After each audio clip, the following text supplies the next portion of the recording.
Welcome to our second annual Amazon Business Small Business Summit, the official kickoff for Amazon Business Small Business Month. I'm Todd Hymas, Small Business Director for Amazon Business. We plan this month, including the summit you are about to watch, to empower and celebrate small business owners like you.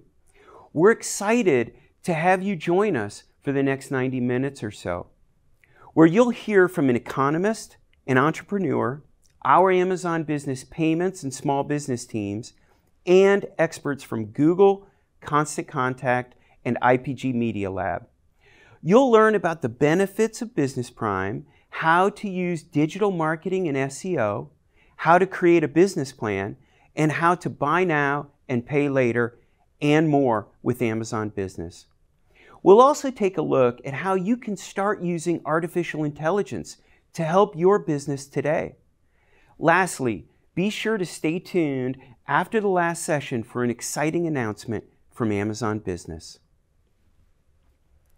Now, I would like to introduce economist and professor Tyler Cowen from George Mason University. He is going to cover how to navigate the current economic climate as a small business owner. According to a survey by Business.org, 92% of small business owners reported that the cost of supplies or services needed to run their business has increased since the pandemic started. And 60% were concerned about the financial health of their business because of inflation. Let's turn it over to Professor Cowen for his insights.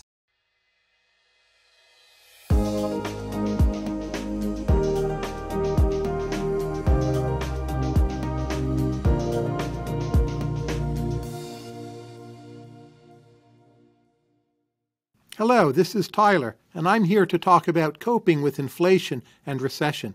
This will be a story of great difficulties, but at the end there's also the promise of some opportunity.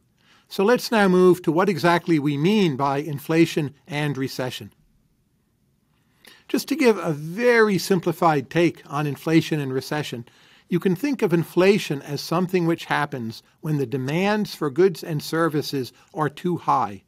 Most typically, that happens when the monetary policy of the Federal Reserve has created too much money and consumers and businesses are spending too much. Sometimes it happens because oil or energy prices are too high. But in general, think of inflation as being a problem of excess demand. Now, recession, in this sense, is the opposite coin of inflation. Very often, recessions come about when there is not enough demand. So if there's not enough demand, businesses will produce less, they might lay off more workers, they will be less interested in extending their economic activities, and the economy enters a downturn. Now, how are inflation and recession related? Well, if inflation is too high and the central bank, the Federal Reserve, tries to limit inflation, very often it moves to a state of affairs where then demand is too low and you end up with recession. So pretty often, not always, but inflations are followed by recessions. Now, a key question: when is the best time to prepare for either inflation or recession? The answer actually is pretty simple. The best time is now. And it doesn't matter exactly when I'm speaking, but the best time is now because inflation, when it arrives, can come pretty suddenly. When inflation in the United States spiked in early 2022, this was not widely expected. All of a sudden, we had inflation of almost 9%. As I'm speaking now in 2023, some economists are suggesting we're due for a recession. No one quite knows for sure, but when the recession comes, a lot of people will be surprised. Now, to consider some costs of inflation. Why is inflation a bad thing? If you look at this picture, you see a pocket calculator, and you can't really read the numbers or the letters properly. They're distorted. You're confused. That's exactly the core problem with inflation.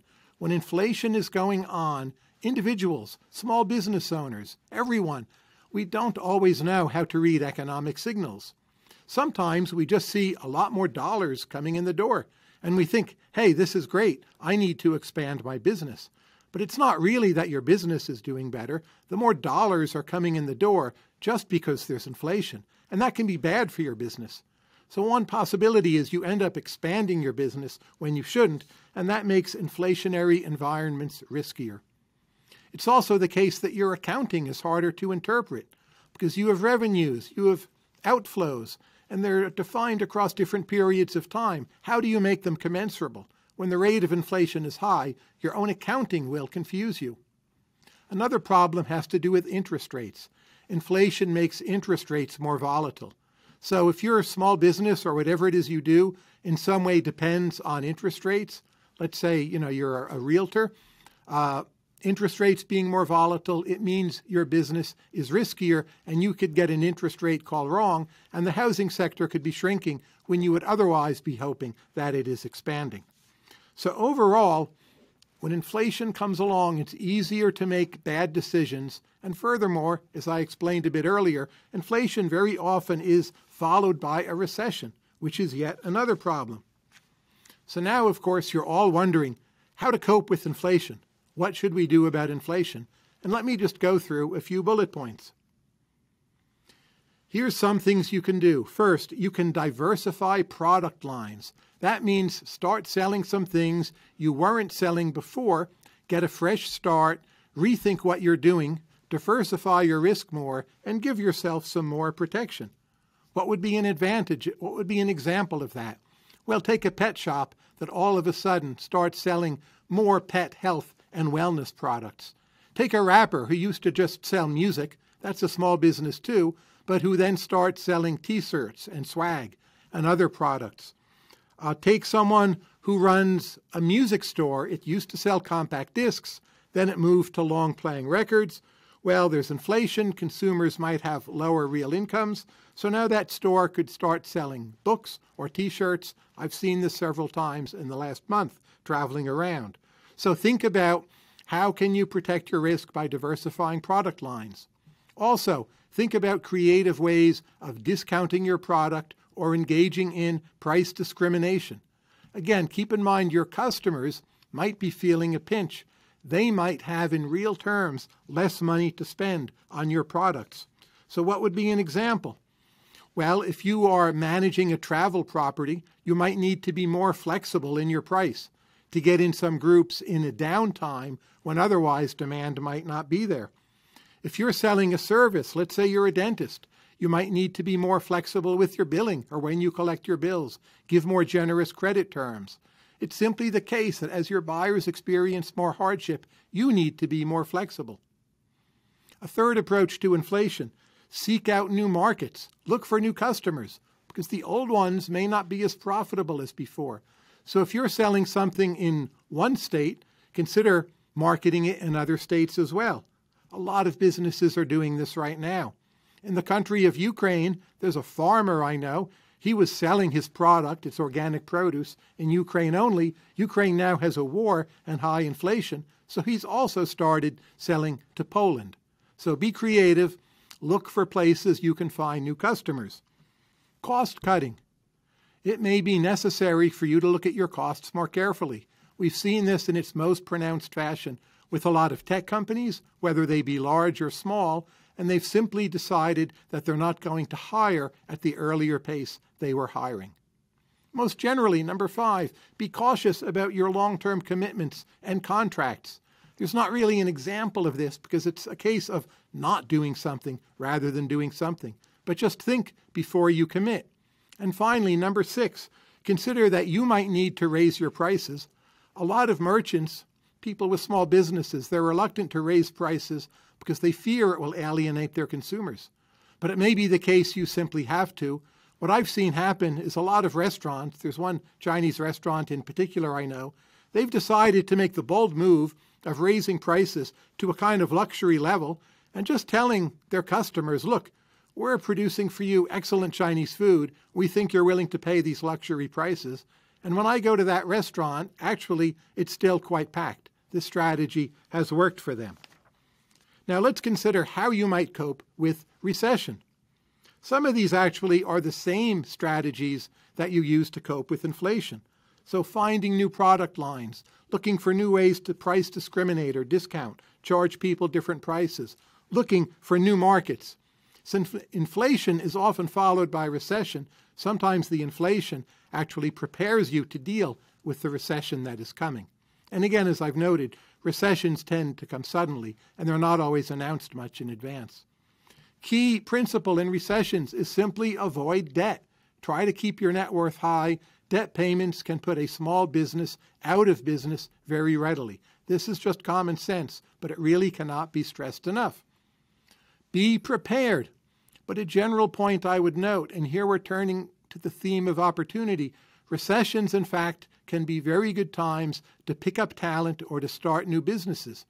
If the economy is in a boom and all of the major corporations are paying super high wages, it can be very hard for you to hire people with your small startup, or say you want to expand your small business. Well, everyone else has a job, everyone else is being paid a lot, they're pretty happy. It's very hard to put together a talented team. So just to continue with this theme of opportunity is always present, there are green shoots in a recession.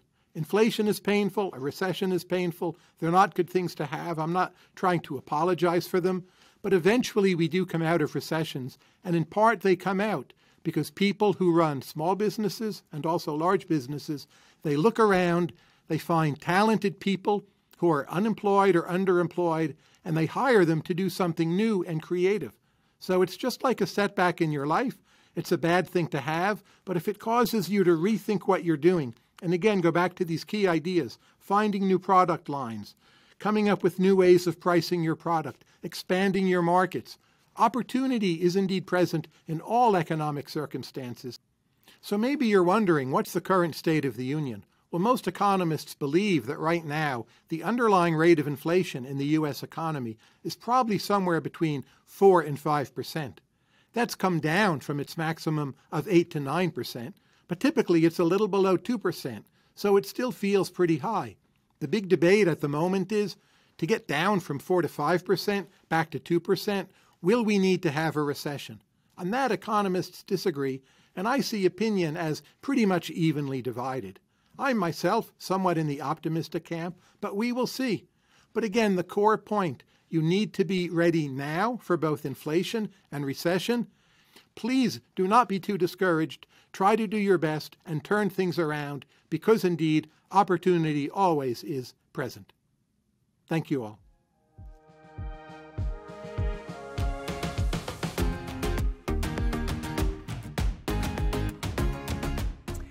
Thank you, Professor Cowan, for showing us how to turn the economic climate into an opportunity. Since managing money carefully is now more important than ever for small businesses, the next sessions are about just that. But before we move on, last year we introduced the Amazon Business Small Business Grants Program. We awarded over $250,000 in grants to 14 small businesses just like yours. Throughout the event, we'll take a look at how last year's recipients have used their grant. And at the end, I'll share about our plans for this year.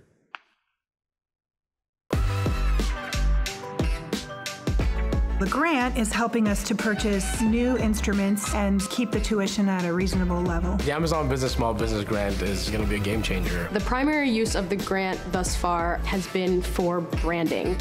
We are so grateful for the Small Business Grant, as it has helped supply clothes, shoes, hygiene products for all of our students. From music makers. From Virtual X Kitchen. Thank you, Amazon Business Small Business Grants.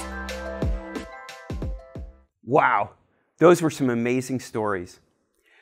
Up next, I'm excited to introduce Michaela Ulmer, founder and CEO of Me and the Bees Lemonade. If you are not familiar with Michaela's story, she turned a bee sting into a business by starting a lemonade stand. Now her lemonade is sold nationwide, and she donates a portion of the proceeds to save declining bee populations. Hear how Michaela's business plan stood up to the scrutiny of Shark Tank, including getting $60,000 in exchange for 25% equity. Michaela will also share business plan tips, including the key strategy your business plan needs to guide growth and expansion. After that, we'll hear from our Amazon business and payments teams who will share how you can use Amazon Business to your advantage to save, improve cash flow, and more. See you again soon.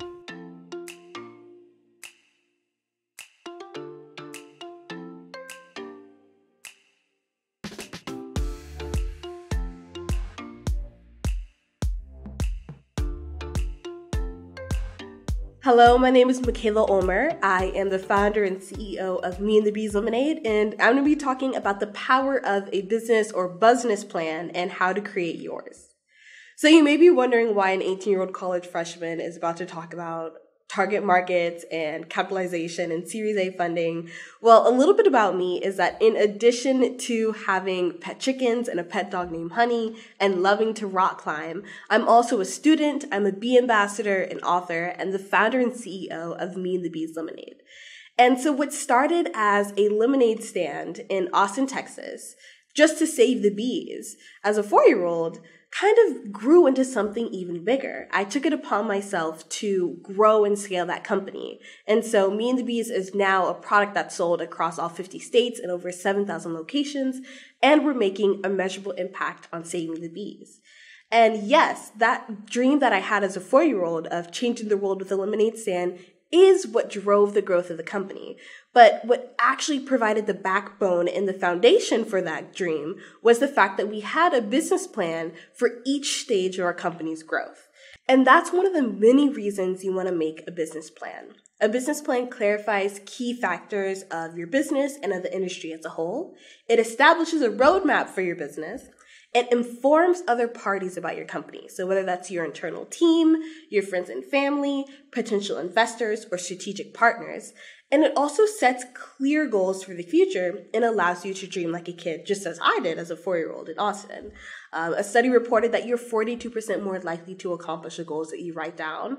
And a business plan, to me, is essentially a way of listing your goals, but backing it up with data, research, and your current team. So there's a few key aspects of a business plan. There's the industry overview, which is a general market analysis. The company and business overview, which introduces your business. There's the business strategy, which kind of clarifies what your strategy for conducting business is.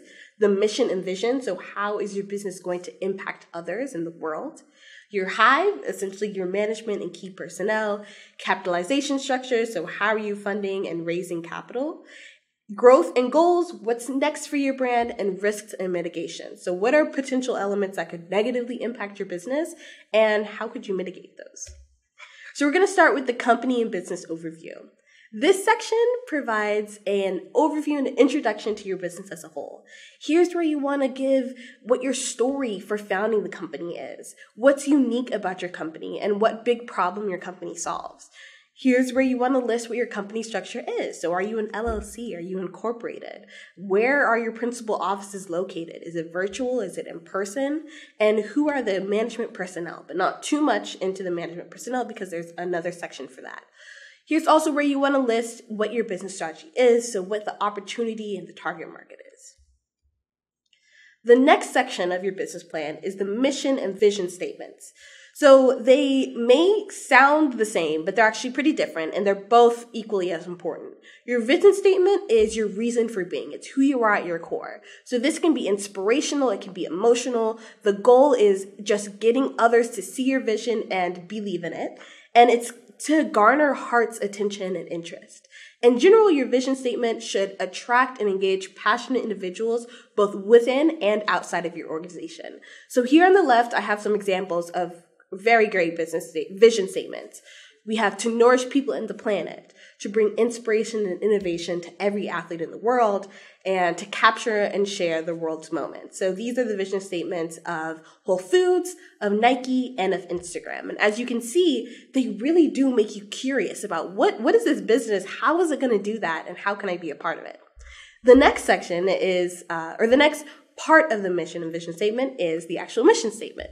So this is where you want to clarify what the scope of your work is. What do you do now? How do you do it? And for whom? This is where you help understand how you achieve the vision that you already mentioned. And this can be a few sentences at best. It doesn't have to be short.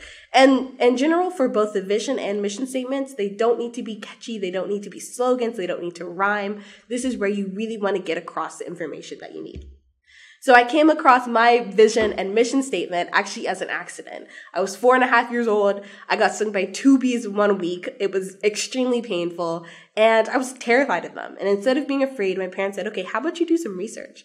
And doing that research, I learned that without the bees, our food supply would collapse. And I also learned that 1 out of every 3 bites of the food we eat comes from a bee-pollinated plant. And so this definitely sparked an interest and a want to help protect them, based on learning that the bee populations were dying at an alarming rate. And so I essentially decided, hey, I just got a cookbook from my good granny Helen. She wrote her favorite recipe for flaxseed lemonade. What if I took this recipe and added my own twist? What if I added mint? What if I sweetened it with honey, which I had just learned the bees made? And what if I donated a portion to organizations that were saving the bees? And so that was the origination of what my mission and vision was. I wanted to create great tasting lemonade, so lemonade that tastes good and does good, and I wanted to make a measurable impact on saving the bee populations. And so while that's what it started as, it has since grown into something more. Yes, it's saving the bees, but it's also teaching and encouraging social entrepreneurship. So next we have your industry overview. This is where you want to list what differentiates you from your competition. So you want to state your business's economic sector on a local, regional, and national level. You want to list what current leaders and trendsetters there are in your industry. And you could do this through a side-by-side competitor analysis or other formats. You want to forecast where your industry is going to go in the future. So what is your sector's growth? Is it slow, moderate, fast, and have numbers to back that up? What's the current market cap? What are opportunities that your business has to expand?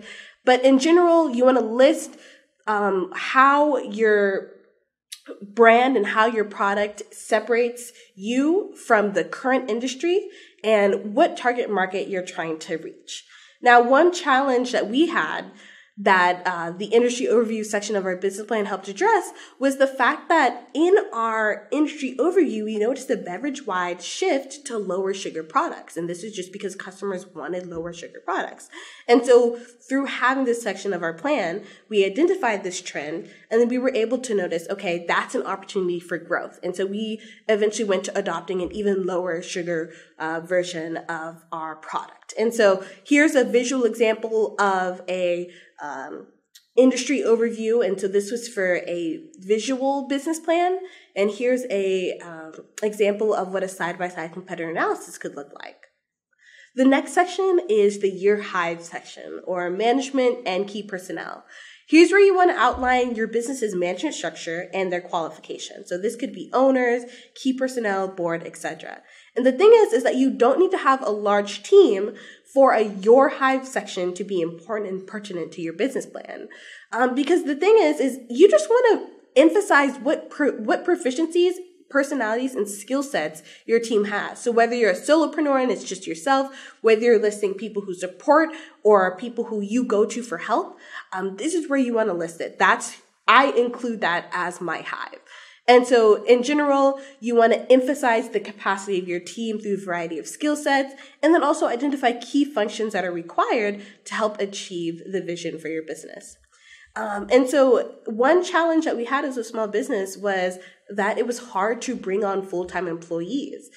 I was the founder and CEO of Queen Bee. Eventually, I kind of brought on my parents as chief operating bee and chief marketing bee, but we still needed help. And so we realized that by listing what skills our current team had in our management and personnel section, we were able to realize here are the skills that we need to outsource. And so we eventually went to outsourcing specific team members such as brokers, accountants, manufacturers, and just finding people who can wear multiple hats to help us run the day-to-day of Me and the Bees. And so the great thing about your hive is that it's not just people who work for your company. One thing that I've been blessed with as I grew Me and the Bees was the fact that there were so many people who wanted to be part of my hive, from former President Obama to Daymond John, the shark who invested, to Russell Wilson, Warren Buffett, just so many people who were interested and inspired by my story and who I was able to connect with and get them interested in our mission, vision, and just business as a whole. So the next section of your business plan is capitalization. So how are you going to fund this idea in this company, and where will that funding go in the future? And so this is where you want to list what your initial funding will be, whether it's friends and family, angel investors, venture capitalists, or your local bank. You also want to set forth the capitalization of the company on a pro forma basis. So how much capital is needed to pursue the next steps of your business strategy, and what form of capital is that going to be in? Are you going to have equity-based investments, loans, line of credits, etc.? And so one of the challenges that we had as a small business was that there were opportunities to scale, but we were unable to take advantage of them because we looked at our capitalization section and we realized in order to launch into these retailers, or in order to go into these states, we needed freight, we needed higher manufacturing abilities, and we didn't have that at the time. And so we realized we needed capitalization. We established exactly what sources we were going to get that capital from, and then we were able to create a convincing pitch and slide deck to attract potential investors. And so that's what led us to going on Shark Tank in 2016 and landing a deal with Mr. Daymond John. Also in 2018, getting investments from around 10 NFL players, and even today, where we are looking to grow the company and get more rounds of funding. So the next section is going to be your business strategy section. So in this section, you want to list how your business will earn a profit through creating a value for your customers. So what are your value propositions? Is it newness? Is it brand or status? Reduced cost, convenience, customization? In general, what needs of your customers is your business going to satisfy? You also want to list your channels. So how are you going to reach your customers? Which channels work best and which channels are most affordable, which is very important as a small business. You also want to list your revenue streams. So there's multiple different types, from subscription-based to renting or leasing, licensing, advertising, etc. And once you establish those revenue stream types, how are you going to price your product or your service? Is it list price, negotiation based, customer dependent, value dependent, etc.? This is also an important section. What's your business model? How are you planning on making a profit, and who are you trying to sell to? B2B, business to business, business to consumer, etc. And then we have one very helpful tool in establishing our business strategy section, strategizer.com. So I listed that here. So a great example of how a business strategy was helpful within Me and the Bees is when we were shifting from just being a lemonade stand to actually being a bottled product, pictured here. And so the challenge was, now that we were offered to essentially have a spot on a shelf of a local retailer, a local pizza shop said, hey, if you can find a way to bottle your product, we'll carry it in our store. Now that we had that opportunity, we had to figure out how our business strategy would change. And the truth was, it changed a lot. Instead of trying to target individual customers, we now had to shift our target to retailers and restaurants and cafes to sell the product. And then we also realized that this meant a different pricing model, different channels that we were trying to reach. And so thankfully, we had a very clear business strategy section, both as a lemonade stand and as a lemonade company, that helped us throughout that transition. And finally, we have the growth and goals section. So essentially, this is the section where you dream like a kid and are just fearless in the possibilities of where your business can go in the future. So this is where you list how you're going to expand where you are. This could be increasing velocity at current locations. This could be selling new products or new variations of your current products. And you also want to list like what future promotions, marketing, or social media campaigns are you going to do. And so some great examples is that when I started Me and the Bees, it was just the mint flavor. And that was all we offered, honey sweetened mint lemonade. And as we grew, based on this growth and goals section, I decided I wanted different flavors. So we increased to having ginger and prickly pear and black cherry and a classic flavor. I also established that I wanted different products. So not just lemonade, but if I did lip balms, skincare, snacks, etc. And then I wanted my business to be more than just lemonade. And so after growing the company and after getting that lemonade to a nationally distributed point, I decided I want to start a nonprofit so that I can save the bees through research, education, and protection. I want to publish a book so that I can help inspire the next generation of change makers. And then I also want to connect with current change makers around the world, whether it's in Singapore or Cape Town, and figure out how we can make a difference when it comes to saving pollinators, when it comes to increasing the amount of social businesses in the world, and helping inspire others.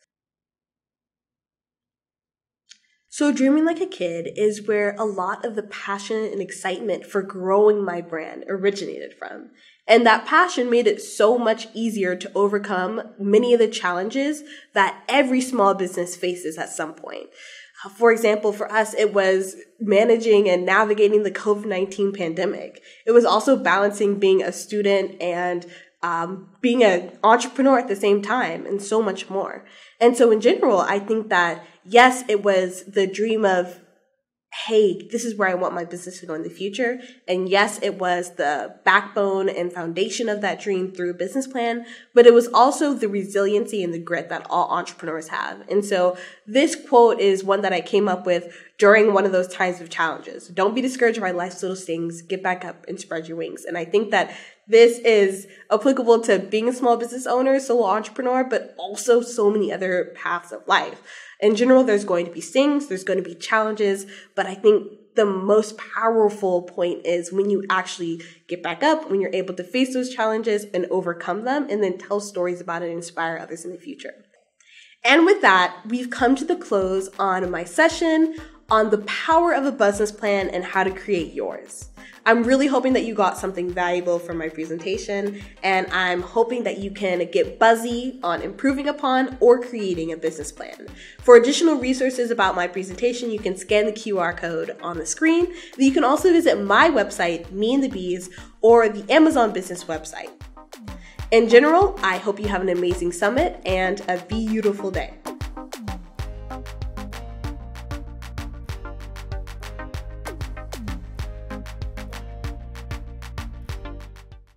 So Virtual X Kitchen is out of the ordinary. Virtual X Kitchen is a kitchen that houses multiple restaurants in one kitchen space. You can order in between different restaurants under one check. My name is Nomi. I am the CEO and founder of Virtual X Kitchen. The way I got here was I owned Crazy Kebab, my baby, that I started in 2010. I was at the end of my lease and I had to leave. When I had to get a new place, I didn't know what to do, so I thought, let's go into a ghost kitchen concept. The response was great. We faced a lot of challenges because we are one of a kind. I first came across the Amazon Business Small Business Grant when I was actually just on Amazon Business. No matter how small the chances are, I thought it was worth it.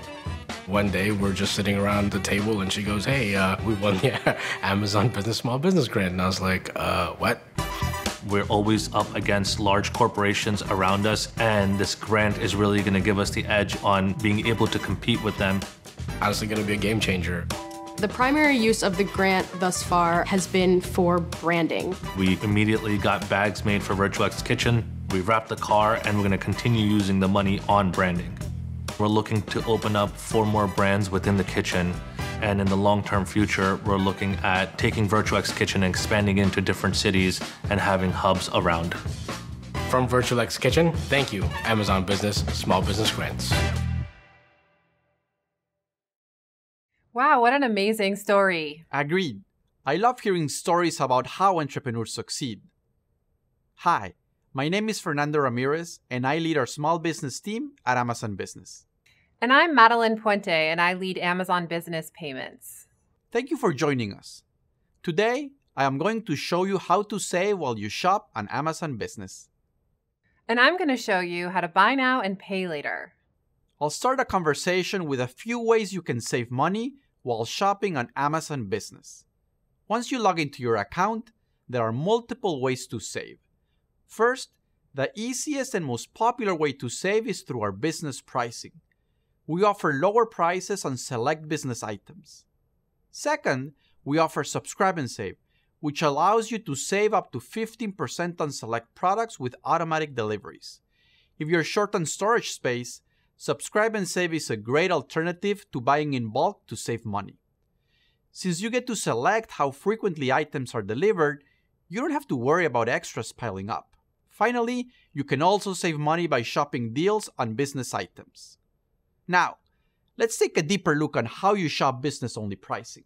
Say, my business is running out of printer paper and I need to restock, so I'm looking for a great buy and fast delivery on paper. This is how I would start saving. I log into my Amazon business account and search for the paper product. Then, I look for the blue badge. These products have exclusive business-only discounts that only Amazon business customers can take advantage of. Business-only pricing allows you to save on just one item as well as buying in larger quantities.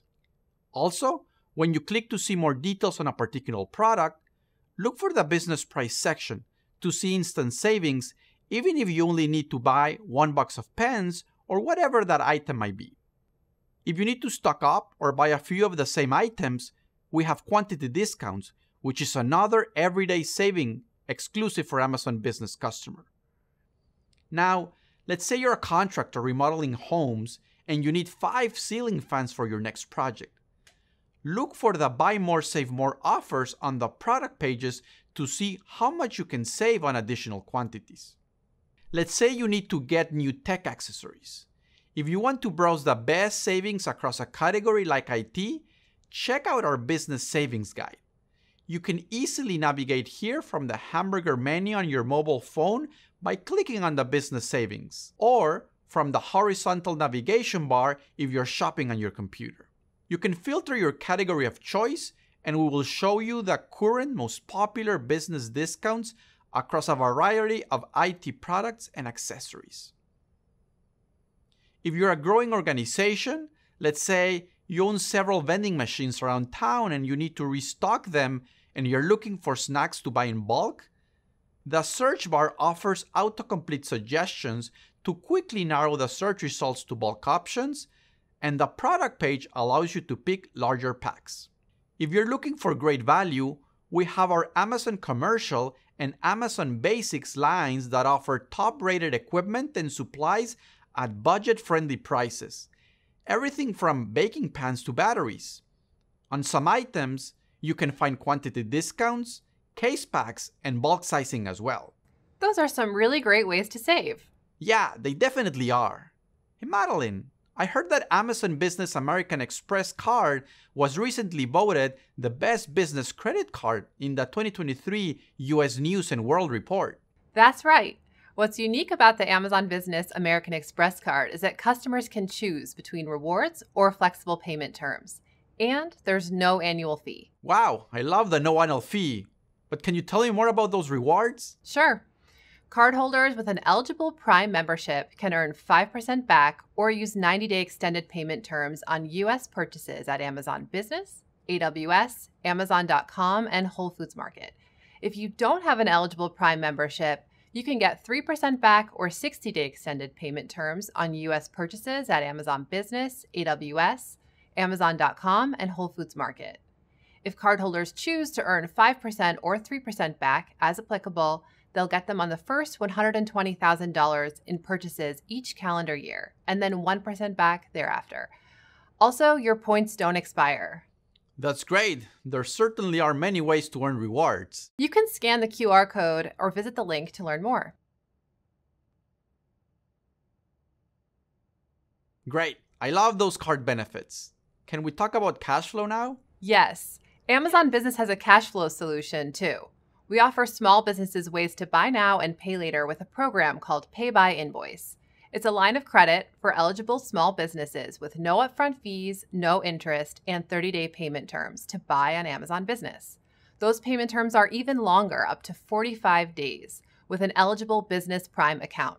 We can also be flexible in providing credit line increases during peak seasons. Let's say you're a florist and you need to stock up on vases right before wedding season. You can request more credit when you need it most. That's great. I know that many small businesses are going to appreciate, but how do you get Pay by Invoice? Eligible U.S. Amazon Business customers are invited to the program at the time of their Amazon Business registration. Here's the QR code and link if you want to learn more. Great. Good to know. Well, we covered quite a bit today, Fernando. Yeah, I agree. We definitely did. And we hope you all learned a few ways to save on Amazon Business. If you want to learn more or to create a free Amazon Business account, scan the QR code on the screen or please visit business.amazon.com. Thank you for your time today.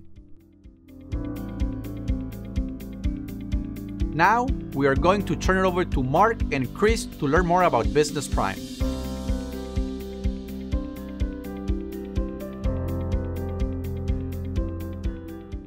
Hello everyone, I'm Mark Brinton, and I focus on helping small businesses at Amazon Business. Today we're going to talk about how small businesses can put Business Prime to work. Before we get started, I wanted to answer a question I'm asked quite often. What's the difference between Amazon, Amazon Business, Prime, and Business Prime? Amazon probably doesn't need much of an explanation, and if you're a customer, it's likely you are a Prime member as well. Prime members get fast, free shipping on eligible items and other benefits like Prime Video and Amazon Music. Amazon Business was created just for businesses. Once you create an account, you get access to exclusive business-only pricing on select items and account features like a convenient mobile app. With an Amazon Business account, you can separate your work and personal purchases, which can make things like budgeting and doing your taxes easier. Not a bad deal, right?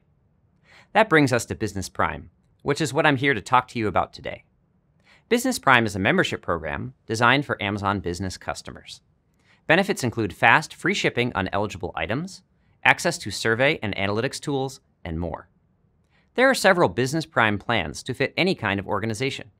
For small businesses, we recommend either the Duo or Essentials plans, as these are designed with the sole proprietor or growing business in mind. Duo was designed for business owners who want the best of Amazon Prime at home and at work. Customers with a Prime account will use a different email to sign up for a free Amazon Business account, and then link the two accounts.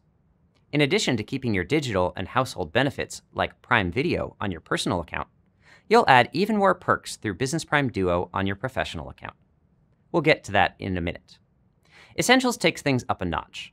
This plan lets you add up to 3 users to your account and introduces new benefits like guided buying and spend visibility, which gives you a better view into your team's buying behavior.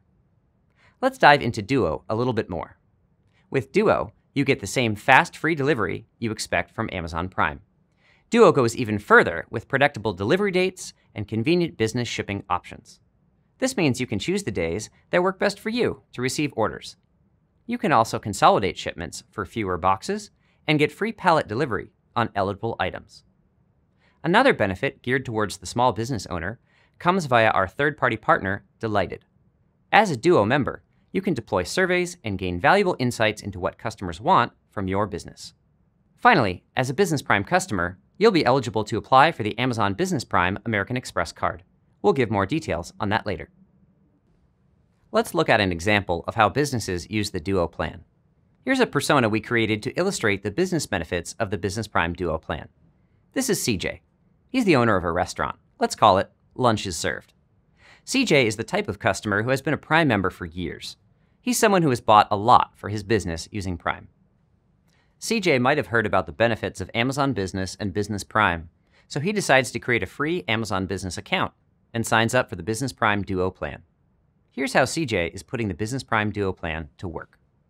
For starters, with Duo, a customer like CJ might save $500 per year thanks to fast, free shipping. With that extra money, he can choose to invest it back into his business.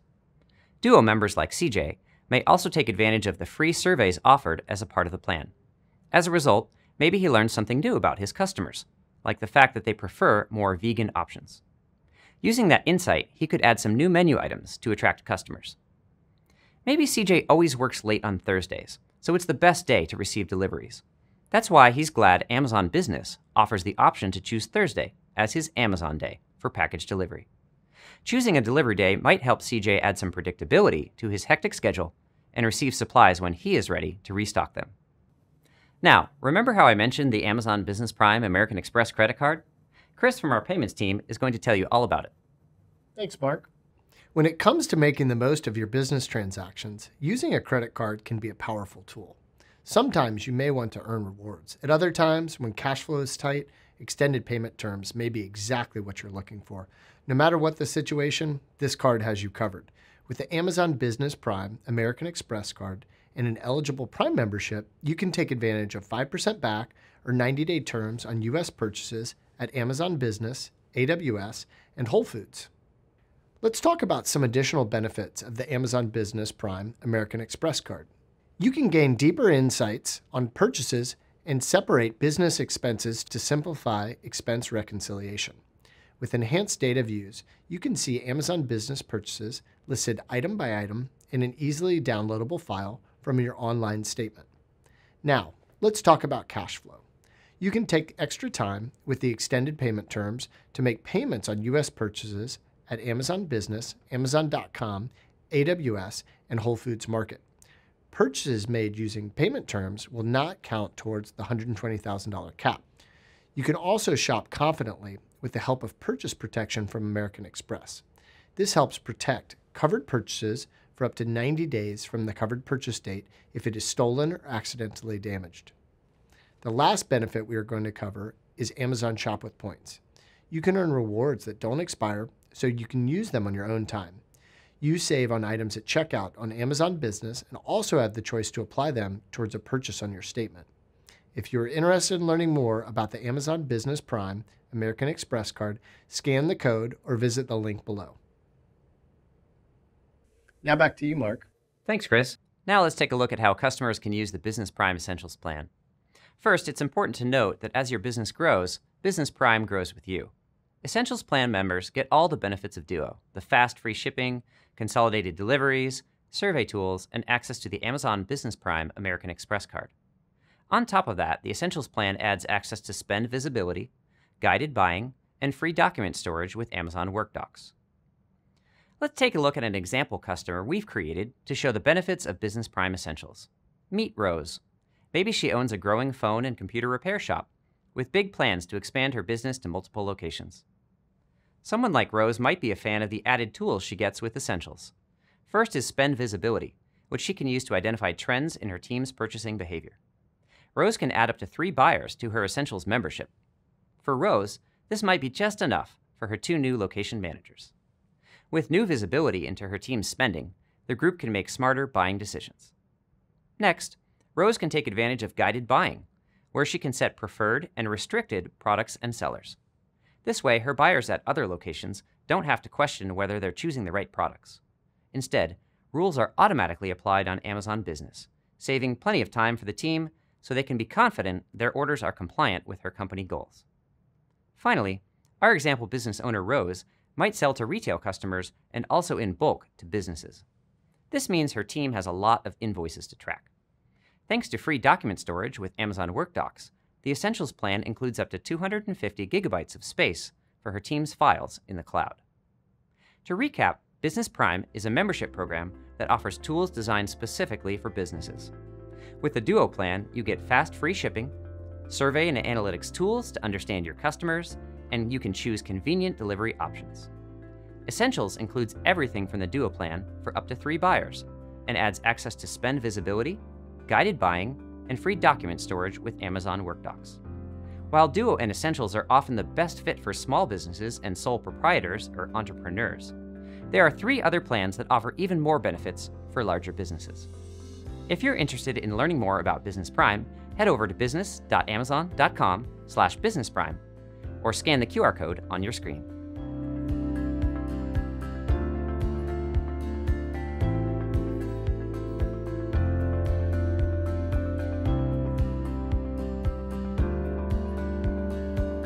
We're about halfway through our program, and I hope we've given you some ideas you can use to build or grow your business, save some money, and leverage some of the features across Amazon Business, including business payments and Business Prime. The rest of the summit will focus on growth and technology. First, we're lucky to have Dave Charest with Constant Contact to discuss digital marketing, including email, text, and social media. Then we'll hear from lead Google trainer Anastasia Kudrez, who will give us tips on increasing traffic to your website with SEO.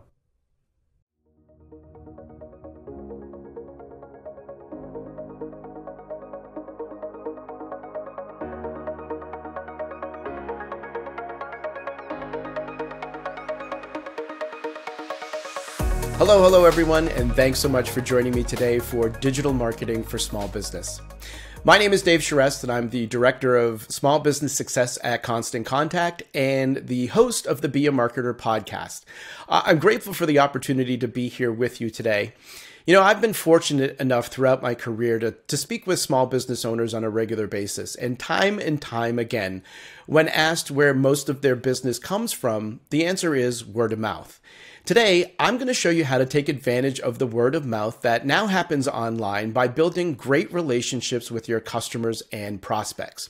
More specifically, we're going to cover how to use social media, email, and text marketing to attract and retain a strong and loyal customer base. Now, it's important to recognize that each channel has unique aspects that make it worthy of having in your marketing toolbox. And you can use the strengths of each channel to provide a unique but unified experience to your customers and prospects, giving you more opportunities to keep your business top of mind and ultimately drive more engagement and sales. So let's take a look at each of these channels. Social allows you to take actions in public. And by engaging with people, you can reach new people, which allows you to grow your following. But keep in mind that algorithms control who sees what and limits your reach. Plus, you don't own that audience. That's where both email and text separate themselves from social. Email and text are channels that you own. That means you decide when to communicate with the people on your list. With email, you can reach people directly, whenever you want. But you're also competing for the reader's attention in a likely overcrowded inbox. Email allows you to send more robust messages, including branded design, images, and formatting. And you can provide more details in your emails. Texts are personal and immediate. When someone receives a text, they look at it. But you got to be careful because you don't want to abuse this connection, or else you're going to turn people off. And texts are also easier to create because they're short and, well, text-based. So you don't have to worry about things like design. And texts are great when you have something that is time-sensitive and offers something exclusive and can be handled with a short message. So let's take a look at each of these areas a little more closely. When it comes to social, it's all about engagement and awareness. Did you know that according to a social commerce report by the Influencer Marketing Factory, 82% of shoppers use social media to make a purchase? That means people often turn to social to find out more about products and services they may be interested in.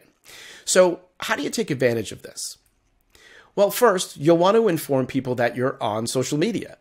You can include links on your website, in your day-to-day email signature, you can hang signage around your store, and you can include details on print materials. Then, when you engage with people that connect with you, you expose your business to new potential customers. Now, there are a ton of social media options out there, and as a small business owner, you probably don't have time to post great content on all of these channels unless you have a dedicated social media person. And even then, the opportunity comes from choosing one or two channels where your customers are active and gaining a deep understanding of how to best engage on those channels. That way, you're focused and not spinning your wheels because you're trying to do too much. It's also important to note that every social channel has its own personality. So, to get the best results for a specific channel, you want to modify things that you're posting to best suit that channel. So let's take a closer look at some of the major platforms. So on Facebook, for example, you're competing with friends, family, and news items. And so your content really needs to work in that space. On Instagram, that's a highly visual network. And so you'll want to show people what's happening with your business with engaging photos and videos. If we look at a site like Pinterest, for example, this really allows you to create virtual boards with tips and ideas to engage people. And if you use content from your own website, it's one of the few social channels that still drives a good amount of traffic for you. LinkedIn, whether you're using a personal or a business page, is more of a professional network and works great in the business-to-business space. Twitter works like a public news feed of what's happening now. So it's great for timely information about the world at large. And TikTok, of course, loves quirky video content that is educational and entertaining. No matter which channel you use, you can think of it as serving three purposes for you: awareness, customer support, and engagement. Now, you can raise awareness by letting people know about your products and services. And then you can answer questions that your customers and prospects may have and create posts that really encourage people to engage. Now, as another reminder here, though, I mentioned algorithms limiting your reach earlier. Additionally, if a social site goes down, which happens, or decides to make another sweeping change, it really could have a negative impact on your business over which you have no control. And this is why, channels like email and text marketing are so important. You should encourage your social connections to join your email or text list so that you own those contacts. So how do you do that? Well, by making people aware that they can join your list from time to time. So let me show you some examples. Now, I regularly publish marketing tips on LinkedIn. And so every once in a while, I'll make people aware of my email newsletter, just so I can get more signups to that. And then here's another example from Dear Handmade Life. On their Instagram profile, they include a link in their Instagram bio highlighting their email newsletter to drive new signups. So these are just a few examples. Wherever you're spending time on social, you want to make sure that you're letting people know about your own channels. Now, what makes these own channels so powerful is that people give you permission to contact them directly. And they typically do this by filling out a form. So let's take a closer look at that. Now, forms really allow people to explicitly say yes to getting messages from you. And because of this, they're going to be more engaged with your business. So you'll want to make sure to use clear opt-in language on your forms, so people know what to expect in exchange for giving you their email address or mobile number. Now, there are two things I'd like to warn you against here. One, you don't want to just add people to your list just because you have their contact information. And two, you don't want to buy lists. Both actions can lead to people marking your messages as spam. And in the long run, this is just going to hurt your business's reputation. Instead, you want to grow your list in ways that allow people to opt in and give you permission to send to them. And of course, Constant Contact has tools to help you do just that. So let's look at how you can get people to join your list. Now, if you want people to join your list, really you just have to ask. And you can do this in person, in places like the checkout, or while you're helping a customer, or even at events. You can do this also in print, and that means signage around your store, in flyers or brochures, and even direct mail.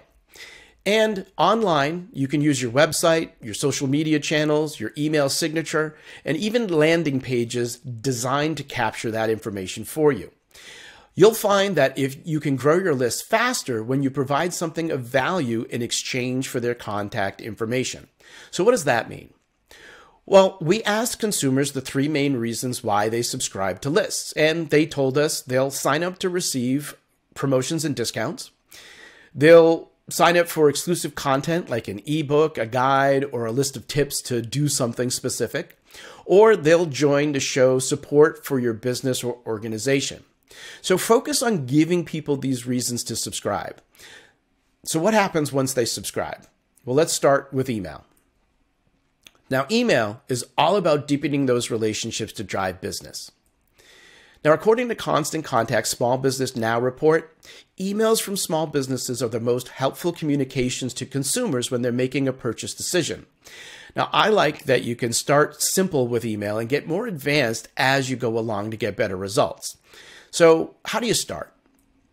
Well, you'll want to include two types of emails in your email strategy: a combination of promotional and non-promotional emails to drive sales and build relationships.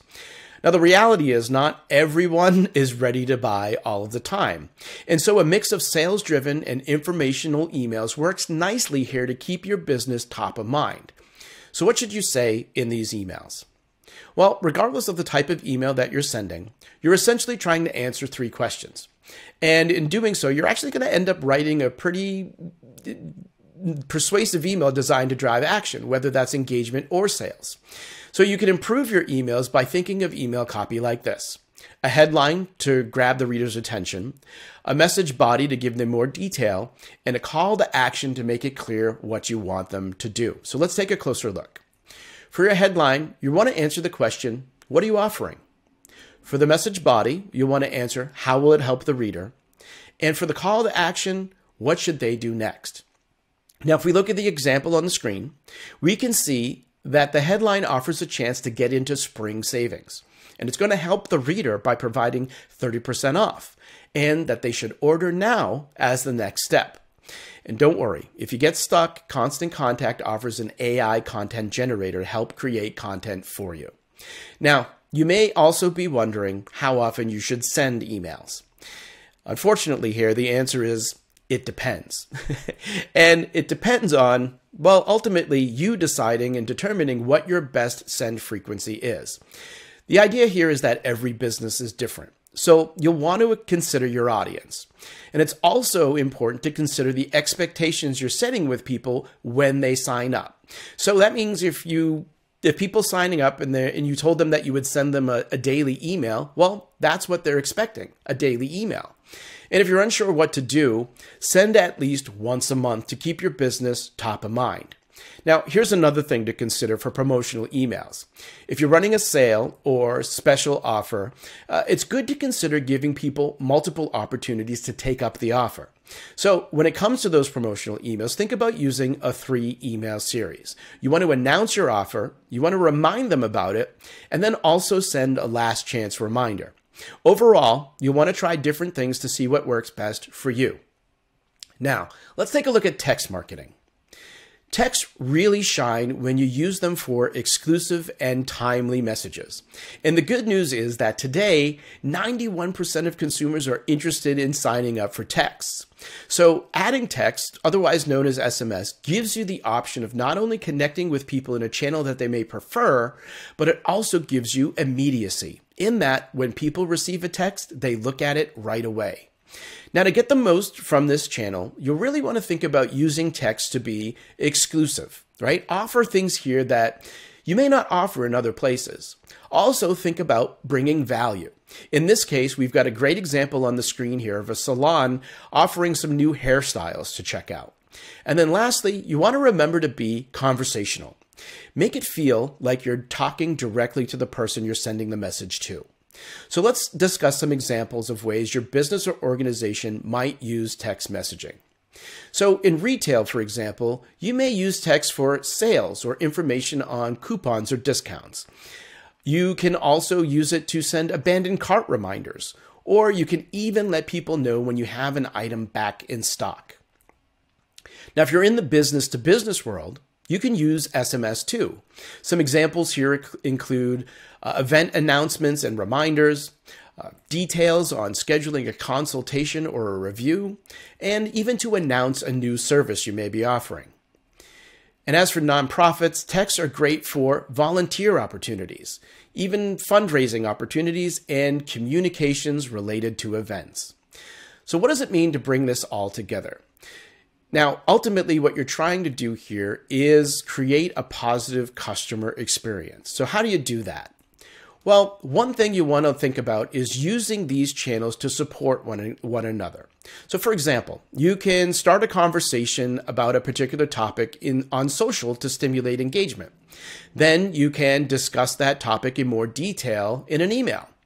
And then you could call attention to something pressing in a text related to the campaign.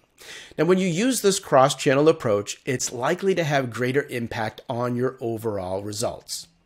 Now, ultimately, the actions that you take on social, email, and text are all about keeping your business top of mind and increasing your word of mouth. And so when people find their way to your door, whether it's in person or on your website or any place where they may interact with you, you want to provide a great experience. Then you want to entice them to stay connected with you so that you can engage with them again and bring them back to you. And when this engagement happens online, this drives social visibility because their connections see those engagements, which allows you to increase your exposure and connect with new prospects and bring them to your door, continuing the cycle. So this is how you use social, email, and text to attract and retain a strong and loyal customer base. As a thank you for joining me here today, I'd like to provide you with a special offer.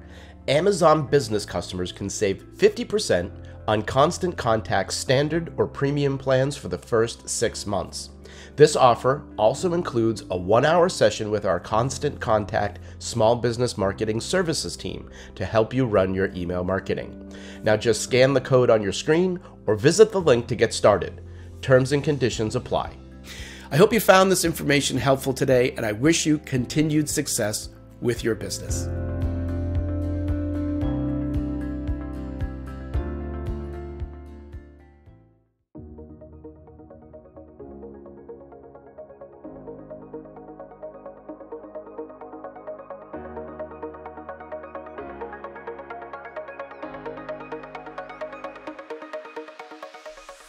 Hello and welcome to today's workshop, Tips to Boost Your Website with Search Engine Optimization.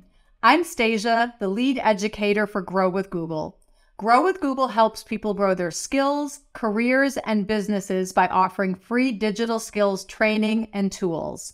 This workshop will give a quick but information-filled look at search engine optimization, SEO.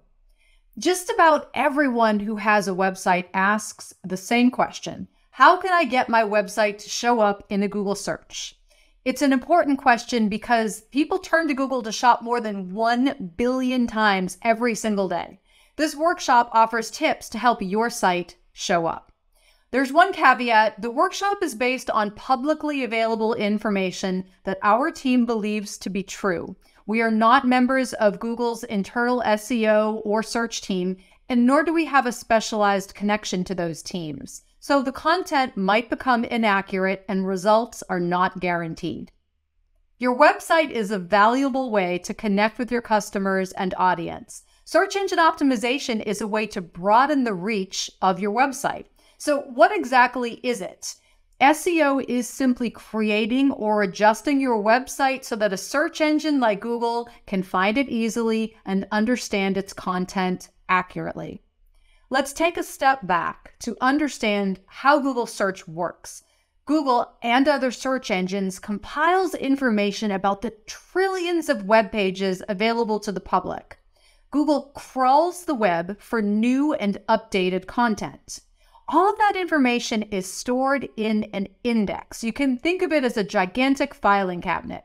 When you type in a search called a search query, Google goes to that index, that filing cabinet, to find the right matches. And that brings us to a Google search engine results page, the place where you want your website to show up. This slide illustrates a typical search results page on a desktop computer.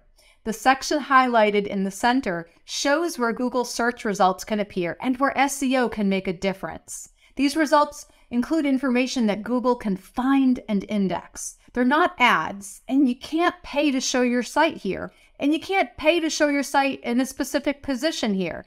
These results are determined by their relevance to the search query. So let's look at some tips to help you boost your site in the search results. We'll start with content. When you created your website, you probably thought about the content that you wanted customers to see. Content SEO is simply looking for ways to ensure that Google understands that content so that it can deliver relevant search results. This is where keywords become really important. Keywords are the words or phrases that people type in when they search. If a searcher's query includes keywords that are prominent in your website content, you have a better chance of appearing in the search results. Let's look at how to make content SEO improvements. First, try to think like a customer. What are they searching for? What words would they use to describe it? Create a list of important keywords. Now, review the content on your website. Do you see those keywords on your pages? You'll probably want to find more keywords. Google Keyword Planner, a Google Ads tool, can help. You'll need to create a Google Ads account to access it. A credit card is required to set up the account, but there are no setup or cancellation fees, and you do not need to advertise to use Keyword Planner. If you input ideas, Keyword Planner will suggest words and phrases, and plus show you how often these keywords will appear in Google search results. Google Trends lets you see popular search terms on Google and compare the relative popularity of the different searches over time. You can use it to compare different words and phrases to find patterns and seasonality and to see where searches happen geographically. Here we compared the search volume for the keyword sweater versus jumper. In the United States, the keyword sweater is a more popular search term. But in the United Kingdom, the keyword jumper is the leader. So if you are optimizing web pages for a UK audience, this information would be incredibly useful. For more insights like this, visit google.com/trends.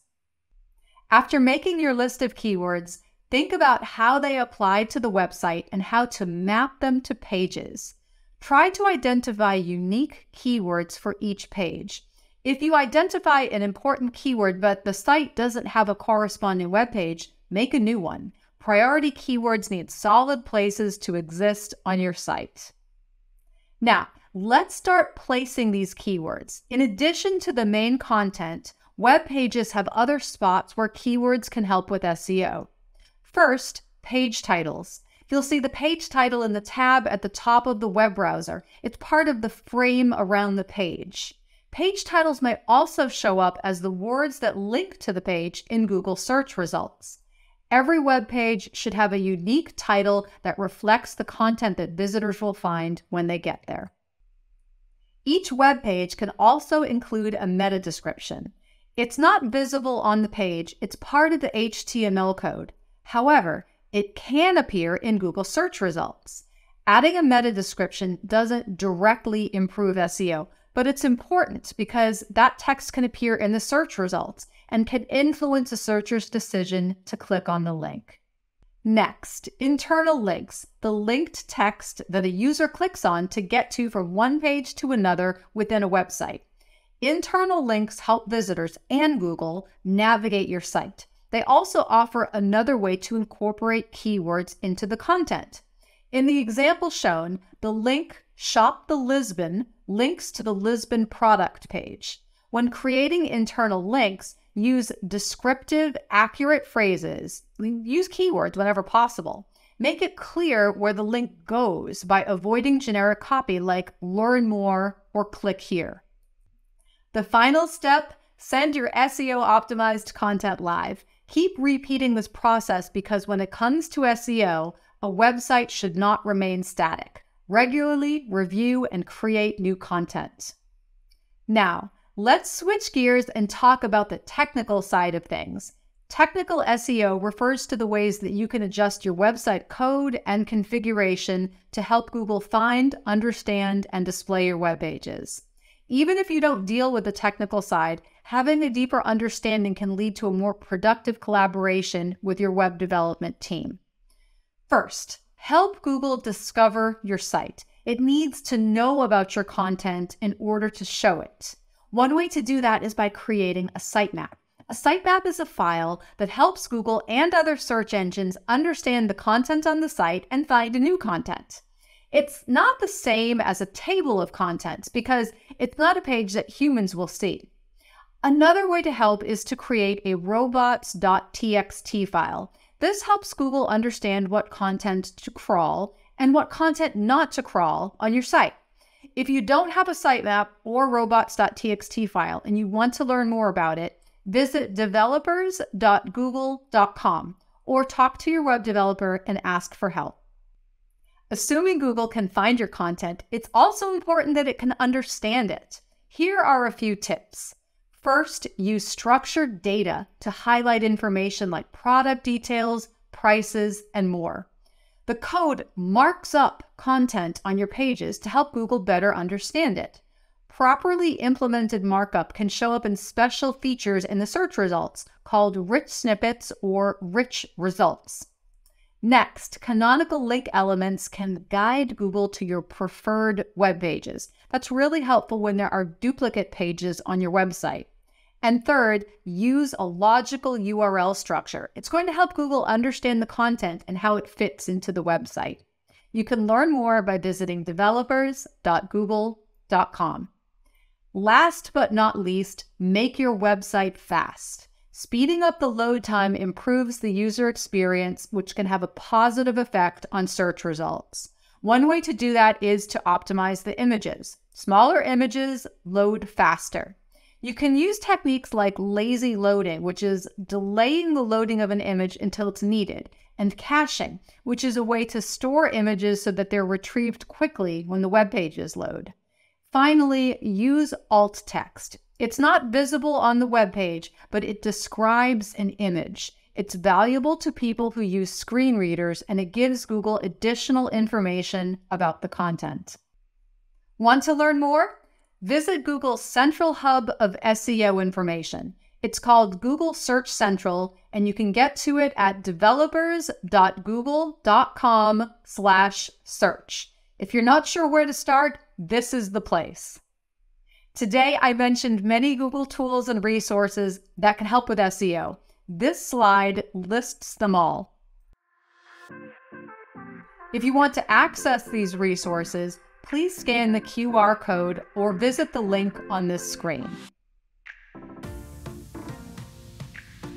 Thanks again for joining us. We hope you enjoyed this quick workshop and learned something new about SEO. See you next time.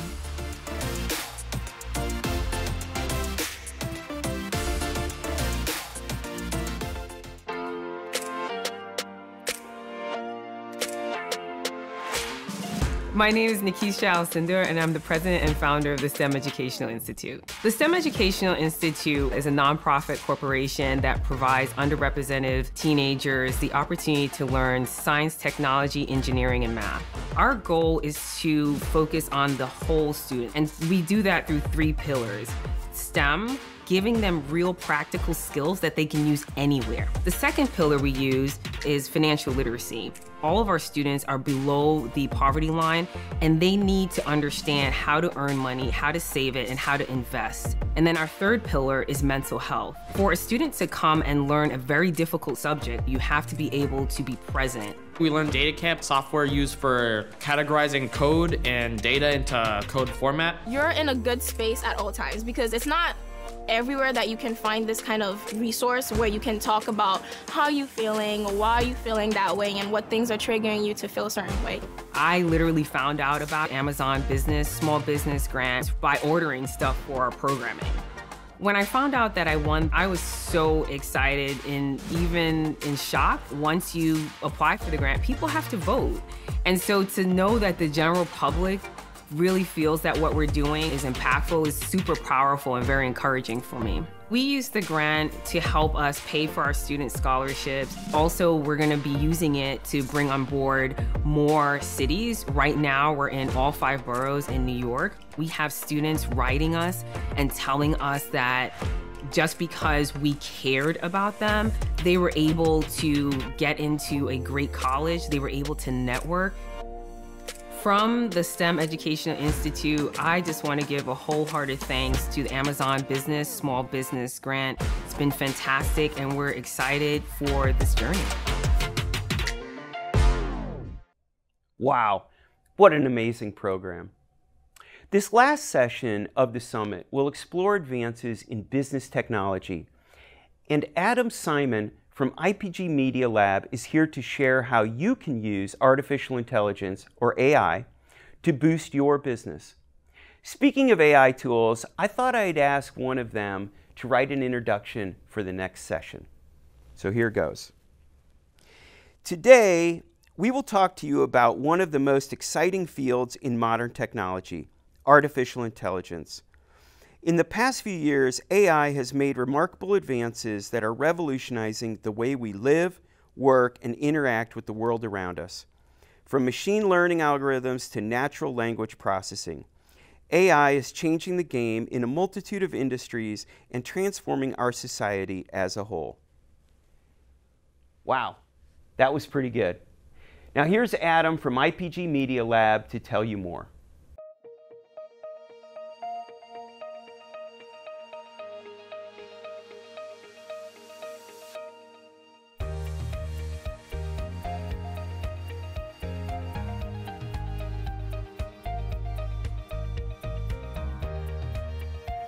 Hi, I'm Adam Simon from the IPG Media Lab, and today I'm going to talk to you about the latest advances in artificial intelligence and how you can use them to supercharge your small business marketing. The past few years have really seen an explosion of tools that bring the power of generative AI and synthetic media to everyday consumers. You may have seen some avatar images created by Lensa, or chatted with Microsoft's Bing, or read some of the many, many headlines that are coming out every week about ChatGPT.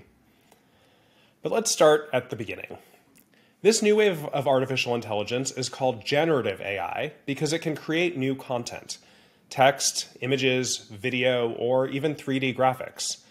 And we call that content synthetic media because it's made by machines rather than by humans. It's the widespread availability of this technology that's making it so interesting. Microsoft and Google are testing it in their search engines and Office applications. Amazon is integrating it into AWS, and regular consumers are already using tools like Midjourney to create beautiful illustrations in seconds. As a business owner and operator, it's important to understand how AI is changing the technology you already use. It's going to streamline your operations by automating services and customer support. It's going to disrupt search and discovery of new products and services, changing how we reach consumers. And it's going to influence our creative process for marketing, giving us the ability to ideate and produce content very quickly. For the sake of this presentation, I'm going to focus on the third bucket, because using these tools to support your creativity is probably the most impactful way to get started using them today. And it's the most fun. Before we dive in, let's look at some data. As you can see, there are already some specific AI offerings that are gaining traction in marketing. Paid advertising, personalization in communications, and content recommendations are all rapidly adopting AI to help drive real business results. But that's across all of marketing. Let's take a few minutes to talk through some use cases for artificial intelligence that are specific to small businesses. Let's start with large language models. These are the chat-based models that you might have read about, like ChatGPT. They're super simple to use. You just type in a question or a prompt, but instead of returning a list of links like a search engine would, the LLM writes back in human-like paragraphs with more detailed answers. There's a lot of talk about how this technology will impact the future of search advertising and SEO, because major players like Google and Microsoft are already testing integrating these models into traditional search results, as I mentioned earlier. But for now, we can focus on using large language models as a creative tool. Because they understand context, they're extra helpful in adapting solutions.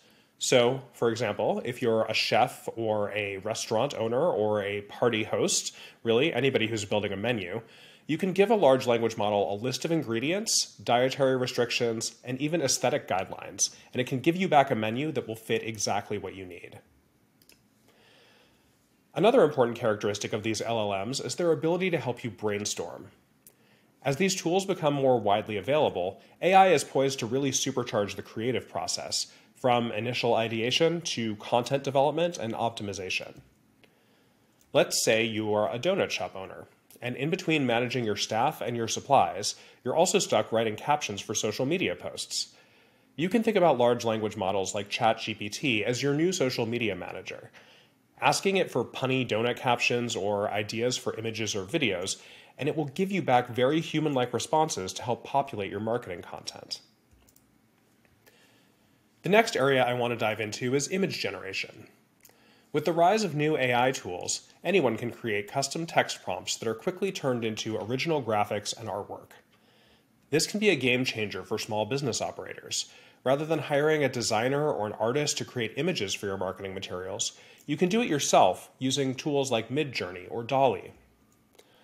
Let's say you're a salon owner who wants to tout your hair or makeup specials on social media.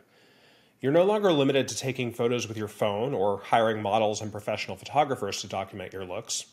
You can input a prompt into these generative AI tools, maybe with a quick reference image or two of a real customer, and you can create colorful, creative art to draw in potential customers. Right now, this is a separate step from actually creating the social media post, but we're already seeing platforms like TikTok experiment with integrating it directly into their creative tools. We expect this is going to quickly come to every social media platform and help set a new standard for content and speed to posting. The last use case I want to highlight is using AI to enable easier management of data, or even to create a bit of custom software that doesn't require understanding anything at all about coding. Take a local pizza shop owner, for example. He's losing business to apps and services that enable mobile orders because he doesn't have the time or money to figure out how to integrate with these platforms. He can use a tool like Jasper to help modernize his website, or Amazon Web Services Bloom to help generate the code he needs to integrate with online ordering platforms. Those are just a few ideas of how you can get started with this new generation of AI tools. As you might have noticed, we actually used one of them, Midjourney, to create the images for this presentation.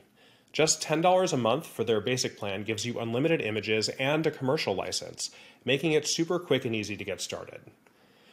Now, you might have seen some headlines about lawsuits and possible government regulation of AI, but fear not. The legal actions are all directed at the VC-funded companies that are creating these tools, not the end users.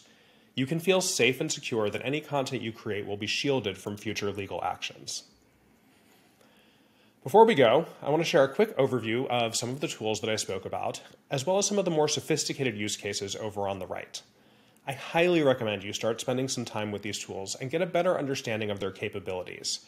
ChatGPT, Midjourney, and Jasper all have free trial tiers and are a great place to start learning and experimenting.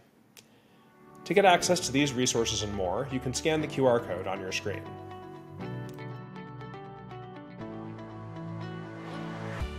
Artificial intelligence is rapidly changing how we do business. Today, I ran through just a sliver of what's possible using the latest tools. Thank you for your time, and I can't wait to see what you create.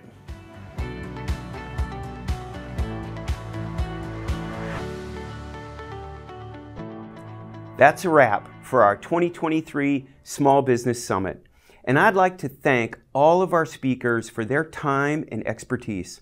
Despite the economic climate, with so many advances in technology, ways to market your business, and creative options to manage your business finances, I hope you found the ideas and topics our speakers shared both helpful and inspiring.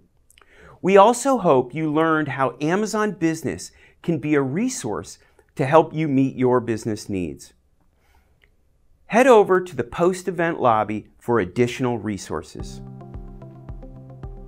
Now, before you go, we're thrilled to announce that applications for our second annual Amazon Business Small Business Grants are open. We knew that creating a grant program for our small business customers would be an important way for us to give back. But we've recently learned more about how many small businesses are looking for them. According to research by SEMrush from 2018 to 2022, year over year, Google searches for the phrase small business grants tripled. Those three words made up almost 1/4 of the most frequent small business related Google searches. The Amazon Business Small Business Grants are exclusively for Amazon Business small business customers that make less than or equal to $1 million in annual revenue. Visit amazon.com/smallbusinessgrants for details on how to apply. We will have 1 grand prize recipient, 4 finalists, and 10 semifinalists for a total of 15 grants this year. Amazon Business customers will have a chance to vote for their favorite entrepreneur. Prizes include monetary grants ranging from $15,000 to $25,000, 1 year of Business Prime, and free products from Eero and Kindle. Plus, the grand prize recipient and finalists will receive a consultation with the Amazon Business team to discuss business growth. To take advantage of the Amazon Business Small Business Grants, you'll need to have an Amazon Business account, which is easy to set up and free. If you don't have an Amazon Business account, you can go to amazon.com/business to set up your free account or scan the code on your screen. To apply and learn more about the official terms and conditions of the grant, please visit amazon.com/smallbusinessgrants or scan the code on your screen. Grant applications are due by May 21st, 2023. Good luck to all applicants. Thank you for attending this year's Amazon Business Small Business Summit.